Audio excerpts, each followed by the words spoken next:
Hi class, how are you? Miss Backman here. I decided to do something a little bit different concerning this discussion question, and I might continue to do videos for the rest of this week regarding relationships because this is my specialty. This is my baby here. Before I got my graduate degree in human services, I spent got to be almost a year, working on my graduate degree in marriage and family. It is still very near and dear to my heart, and I study it just to be studying it. I do it just for fun. Um, I deal with a lot of issues on Facebook and on YouTube concerning relationships, and so I thought I'd incorporate it and let you into my world and give you my perspective from my studies and my personal experience and point of view. Now, the discussion question is, it says, what kind of support do you expect from others in a personal relationship, as well as what you should expect in a professional relationship? Concerning a personal relationship, we don't have enough time for me to go into how to go about obtaining, recognizing, and balancing a healthy relationship with anyone. But the truth is that you should always know that in a relationship, you don't get what you deserve. You get what you compromise. And that's just the truth.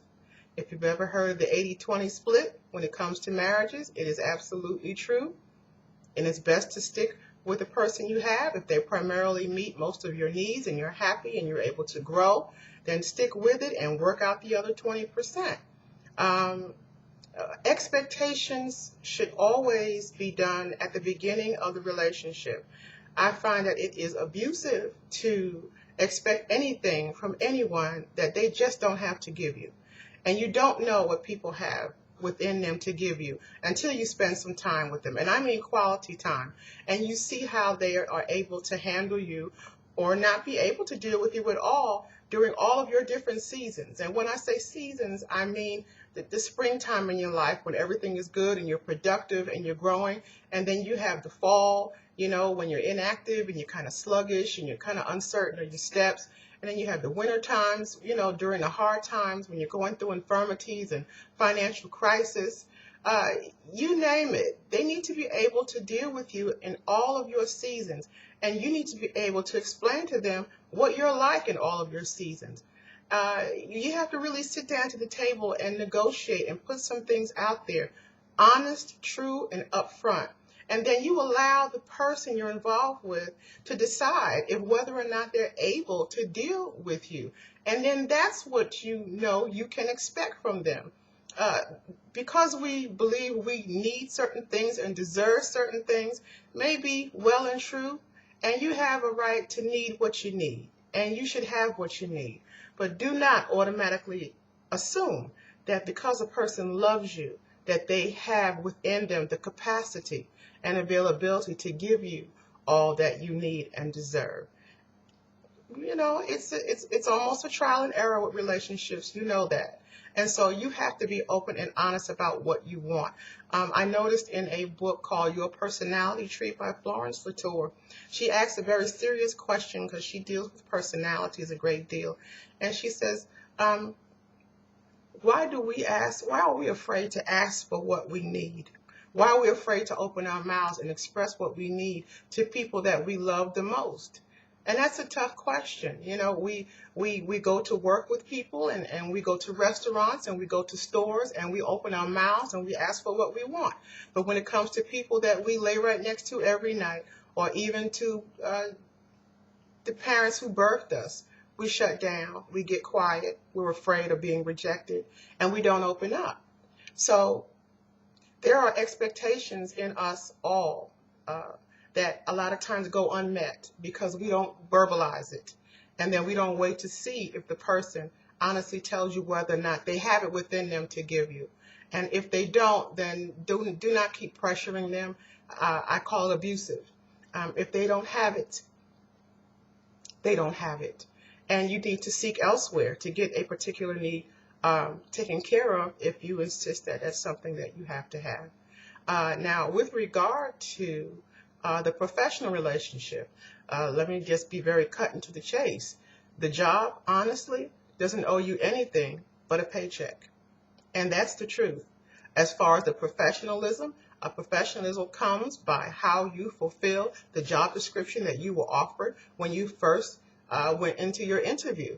And with regard to your coworkers, yes, they owe you respect as you would owe any person respect on the face of the earth.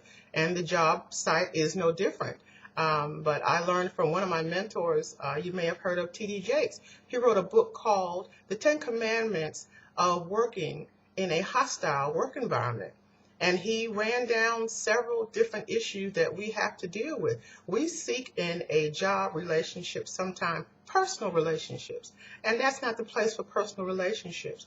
And so that's why often you'll have cliques on the job. You'll have these people that will group off and be to themselves, and all the different personalities click with their own personality, and you have the us against them mentality on the job, and it's never good, it's never healthy, and there's always a fallout, and you'll find high turnaround in jobs that operate with that type of environment.